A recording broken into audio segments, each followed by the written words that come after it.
감사합니다. 예, 우리 인사할까요? 사랑합니다.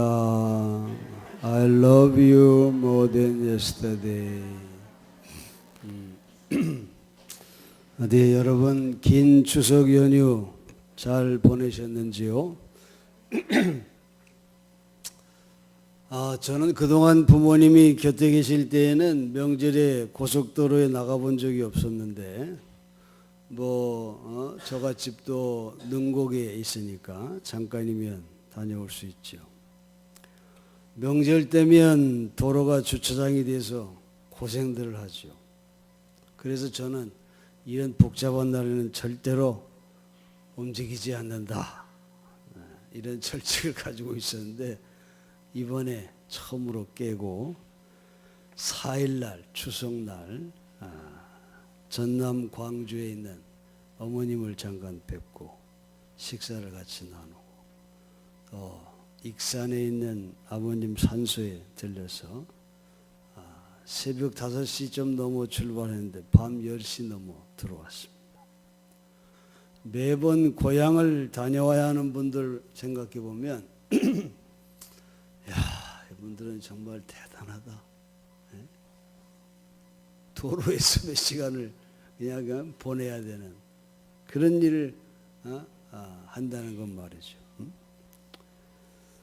이번에 정말 이 추석 연휴가 그렇게 긴 시간이었는데도 막히는 거는 여전히 비슷한 것 같아요. 아무튼 참 고향 다녀오신 분들 정말 고생 많으셨습니다.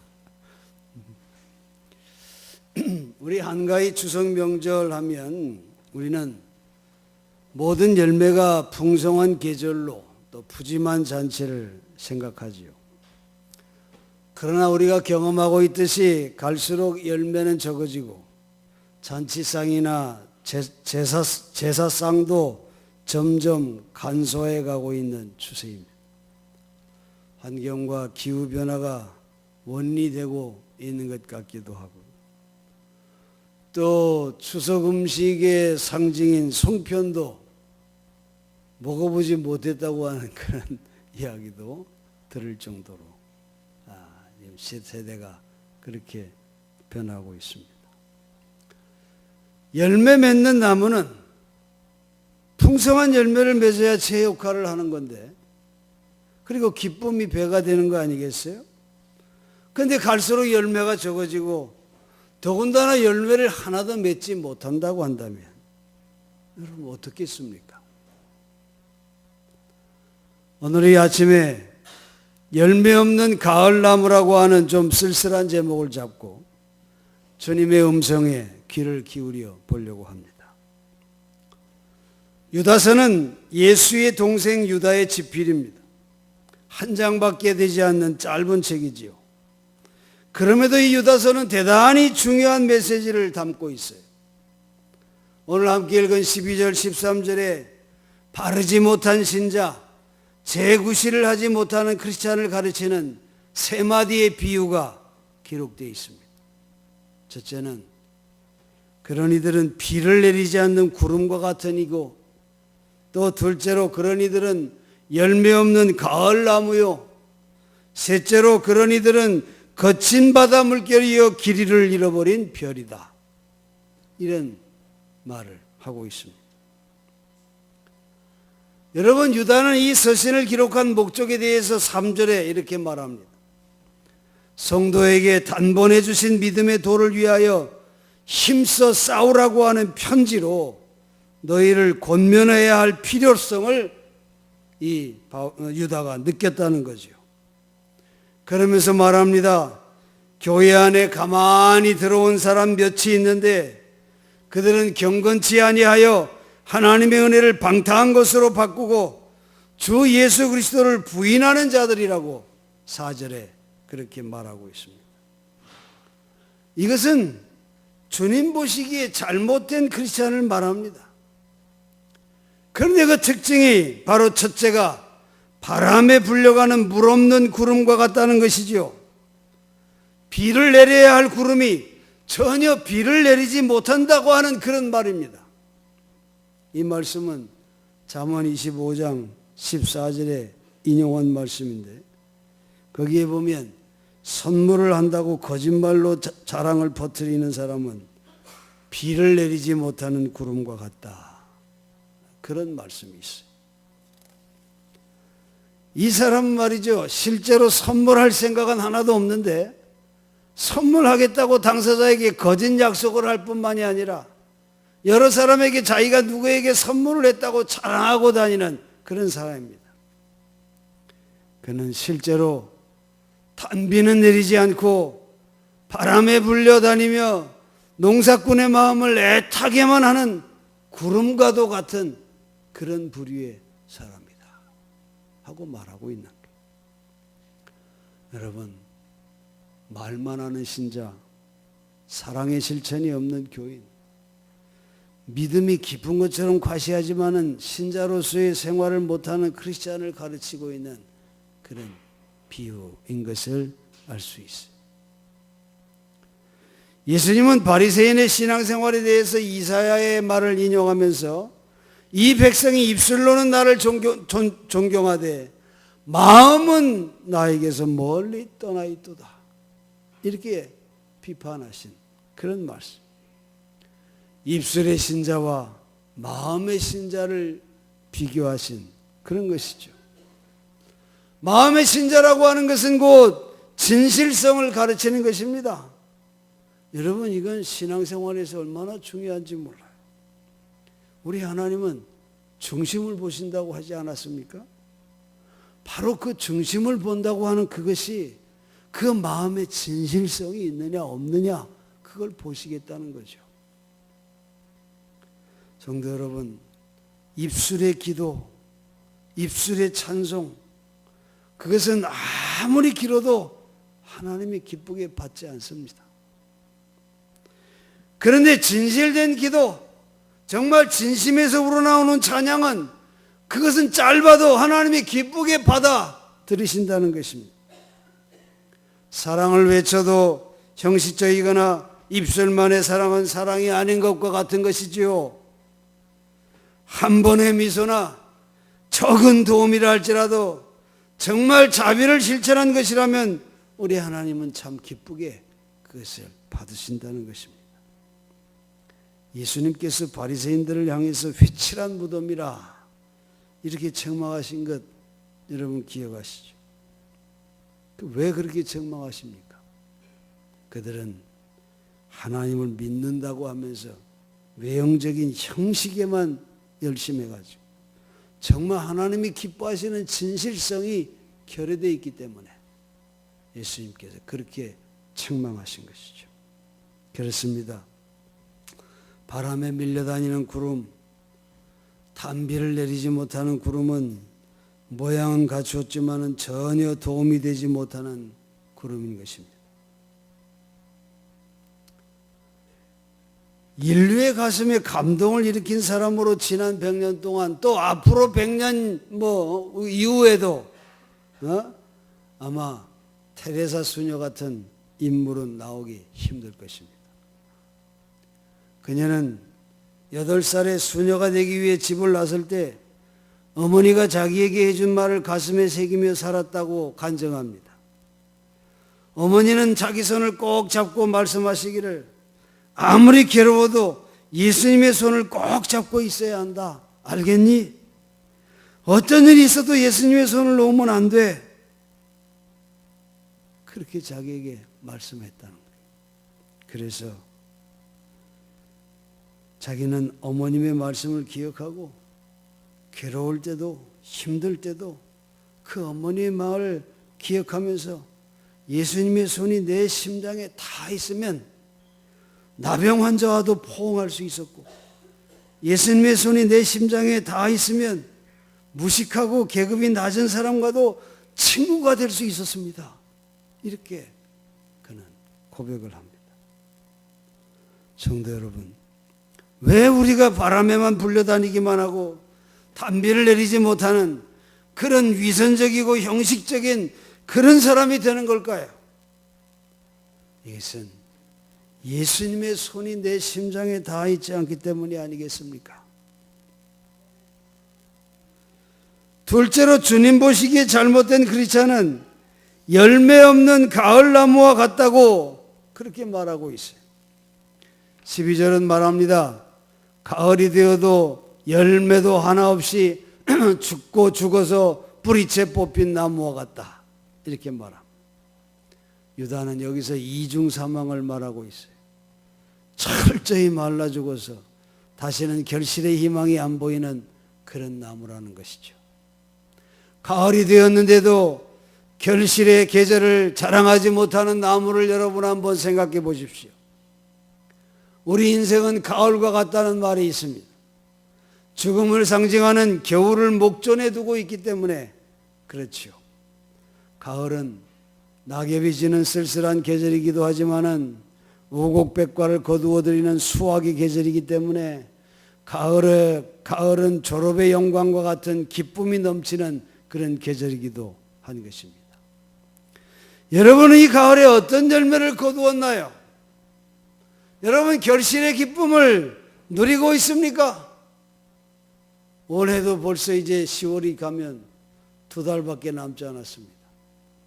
정말 빠르게 시간은 가고 있습니다.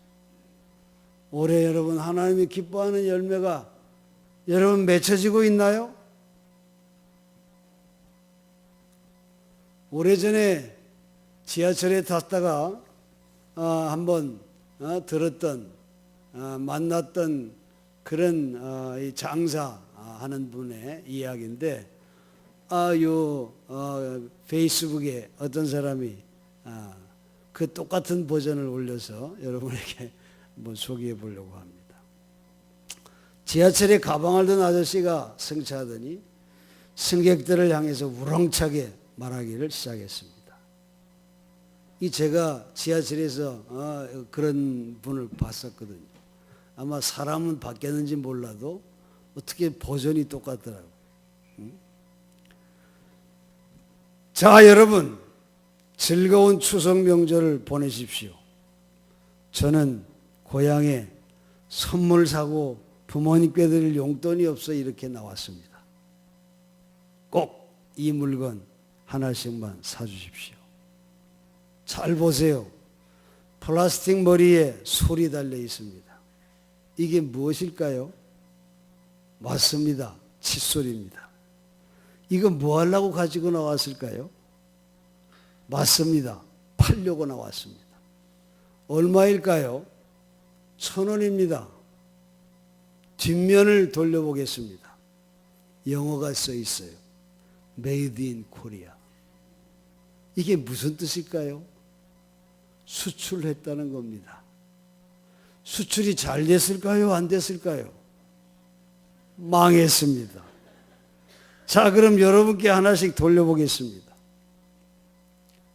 분위기는 황당한 분위기였지만은 사람은 웃지도 못했습니다. 칫솔을 다 돌린 아저씨가 말을 또 이어갑니다. 자, 여러분, 여기서 제가 몇 개나 팔았을까요? 여러분도 궁금하시죠? 저도 궁금합니다. 잠시 후 결과가 나왔어요. 자, 여러분, 칫솔 4개 팔았습니다. 얼마 벌었을까요? 칫솔 4개 팔아서 4,000원 벌었습니다. 여러분, 제가 실망했을까요? 안 했을까요? 예, 실망했습니다. 제가 여기서 포기할까요? 안 할까요? 절대 안 합니다. 바로 다음 칸이 있기 때문입니다. 이러면서 가방을 들고 유유히 다음 칸으로 건너가더라는 거예요. 남아있는 사람들은 정말 웃음으로 거의 뒤집어졌다는 그런 얘기. 오래전에 이 버전을 제가 들은 적이 있는데 참 이 사람 그게 다른 사람에게 이렇게 이어갔는지 이걸 보고 제가 참 옛날 생각이 났습니다. 그렇습니다. 이 땅의 삶에서는 정말 포기하면 안 되죠. 끝까지 자기 할 일을 하는 것 중요합니다. 근데 여러분, 우리가 잊지 말아야 할 것이 있어요. 우리 인생은 다음 칸이 없다는 것입니다. 여러분, 우리 인생에는 다음 칸이 없습니다. 지금밖에 없다. 한 번밖에 없다고 합니다. 내일 열매 맺지. 이것만 끝나고. 이러며 자꾸 미루면 다음 칸이 우리에게는 찾아오지 않는다고 하는 사실이. 예수님께서 열매를 보고 그들을 안다, 이렇게 말씀하셨고, 열매 맺지 않는 나무는 찍어버리라고도 그런 엄한 말씀도 하셨습니다. 여러분, 이렇게 인생은 누구나 한 번밖에 살 수 없는 삶을 살면서 열매를 맺는데, 자손도 열매고 재산도 열매입니다. 그러나 여러분, 우리가 중요한 것은 예수님께서 말씀하시는 열매가 무엇이냐 말이에요. 그것은 바로 하나님이 보시기에 만족한, 하나님이 기뻐하시는 열매, 그 열매를 맺어야 한다는 것입니다. 우리는 이익을 수확한다고 말하지만은 하나님은 이웃을 위하여 희생한 손해의 열매를 거두기를 원하신다는 겁니다. 우리는 아름답게 꾸민 몸매와 쾌감과 즐거움을 소확이라고 생각하지만은 하나님은 자비한 눈물과 거칠어진 손과 고생스러운 봉사를 열매로 거두신다는 거예요. 우리는 칭찬과 인정과 박수갈채를 인생의 수확이라고 생각하지만은 하나님은 오리를 가는 자에게 심리를 동행하여 준 그 너그러운 행동과 빛도 없이 졌던 십자가의 열매를, 그것을 열매로 거두신다는 것을 우리가 기억해야 합니다. 무엇보다 하나님이 기뻐하시는 열매는 죄인 하나가 회개하고 돌아와서 주님을 믿는 전도의 열매라고 하는 것을 우리는 잊어서는 안 될 것입니다.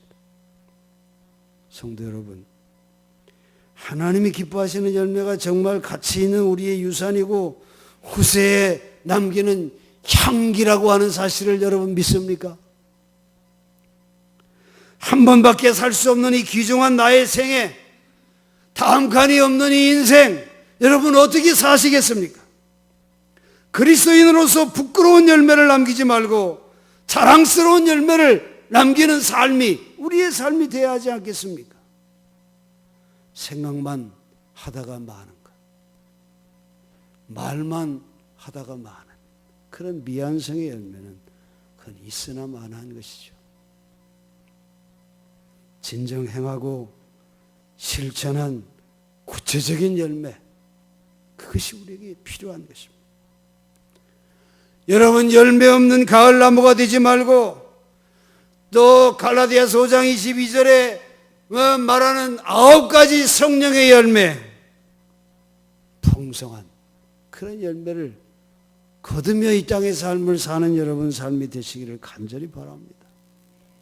사랑의 열매, 기쁨과 평화의 열매, 인내와 친절과 선함과 신실함과 온유와 절제의 이 성령의 9가지 열매들, 여러분, 이 열매가 우리의 삶 속에 풍성하게 맺혀져야 할 줄로 믿습니다. 끝으로 우리 주님 보시기에 잘못된 크리스찬은 자기의 수치를 거품처럼 품어올리는 거친 바닷물결이에요. 암흑에 빠져 길을 잃은 별과 같다고 그렇게 말하고 있어요. 더러운 거품까지 품어올리는 거친 물결은 이사야서 57장 20절의 인용의 말씀인데, 거기에 보면 악인은 요동하는 바닷물결 같아서 고요히 쉬지 못하니 성난 바닷물결은 진흙과 더러운 것들을 솟아올린다, 그런 말씀이 있어요. 화내고 성내고 소리 지르고 오기 부리고 싸우는 것이 그만한 이유가 있다고 본인들은 말할지 모르지만은 우리 주님이 보시기에는 더러운 거품을 뿜어내는 성난 물결이고, 주님이 보고 싶지 않은 길 잃은 별이 되는 그런 모습이라는 것입니다. 여러분, 길 잃은 별은 뭘 말해요? 빛을 발하지 못하는 별, 재구시를 하지 못하는 별, 그런 별을 말하는 거 아닙니까? 이사야 14장 12절에 죄악의 상징인 바벨론을 가리켜서 너 아침의 아들 새벽별아 내가 하늘에서 떨어졌구나 그렇게 말합니다. 길 잃어버린 별은 떨어진 별입니다. 하늘에 있어야 할 제자리를 떠난 별입니다. 다시 말해서 본분을 다하지 못하는 그런 별을 말하는 것이죠. 여러분 이 세상 그저 생긴 대로 그저 태어난 대로 난 대로 그렇게 자기 마음대로 행동하고 자기 성미를 그대로 표출하는 그런 모습을 이 세상은 그냥 봐주는 경향이 있어요. 그러나 여러분 우리 성도의 귀중한 덕은 절제임을 잊지 말아야 합니다. 바울은 경기에 나서는 사람은 모든 일에 절제를 한다 이렇게 말하고 있어요. 말하고 싶은 거 다 말하고 화내고 싶은 거 다 표출하고 하고 싶은 대로 다 행동하는 것 그것을 말하는 것이 아닙니다. 어떤 사람은 이런 그렇게 하는 사람을 자유로운 영혼이라고 그렇게 말하는데 여러분 그것은 상식이 없는 무례한 모습이지 결코 자유로운 영혼의 진정한 모습은 아닌 것이. 자유로운 영혼은 남에게 폐를 끼치지 않습니다. 상식과 절제를 할 줄 알아요. 내면의 깊은 영혼을 찾을 줄 알고 자기 마음의 평화를 찾으려고 그렇게 고독도 즐길 수 있는 그런 영혼을 자유로운 영혼이라고 말할 수 있어요. 말에도 절제하고 행동도 절제하고 욕심도 절제하고 욕망도 절제하는 것 이것이 세상의 빛이 되어 등경 위에 세워질 크리스찬의 모습임을 우리는 기억해야 할 것입니다. 고 오카논 목사님은 그의 저서 평신도를 깨운다 해서요. 허수, 허세, 허상 이 삼호 현상을 말하고 있어요. 우리는 언제부터 신자의 수를 늘려 말하지만 조금 더 부끄럽게 여기지 않아요. 교회가 신자는 많지만 사회에 긍정적인 영향을 끼치지 못하고 있는 허세도 계속되고 있다는 것입니다. 신앙과 생활이 따로 노는 허상을 쫓는 신자들이 교회 안에는 즐비하다는 것입니다. 믿는다고 하는 것은 바로 믿는 대로 산다. 그런 말. 행함이 되는 생활신앙. 바로 이것이 우리의 신앙생활이 되어야 하는 것이죠. 우리가 진정 자녀에게 물려줄 가장 큰 유산은 뭘까요? 바른 가치관을 그들에게 심어주어야 합니다. 우리 인생에 있어서 가장 값진 것이 무엇인지를 남겨주는 그런 신앙의 본을 우리가 보여야 하는 것입니다. 사랑하는 성도 여러분, 더러운 거품을 뿜어올리는 거친 바다 물결이 되지 마십시다. 길 잃은 별이 되지 마시기 바랍니다. 언제나 빛을 잃지 않고 제자리를 지키고 제 본분을 다하는 그리스도인이 되기를 바랍니다. 우리 주님이 기뻐하는 열매를 맺는 성도가 되십시오. 세속에 휩쓸려 다니며 맛을 잃어버리고 향기를 잃어버리는 이 죽은 위선자와 같은 형식주의자 같은 자가 되지 말고 여러분 주님의 손을 잡고 주님의 향기를 내는 단비를 내리는 구름과 같이 그런 삶으로 후회함이 없는 그런 값진 인생으로 승리하는 여러분 되시기를 주의 이름으로 간절히 축원합니다. 기도하겠습니다.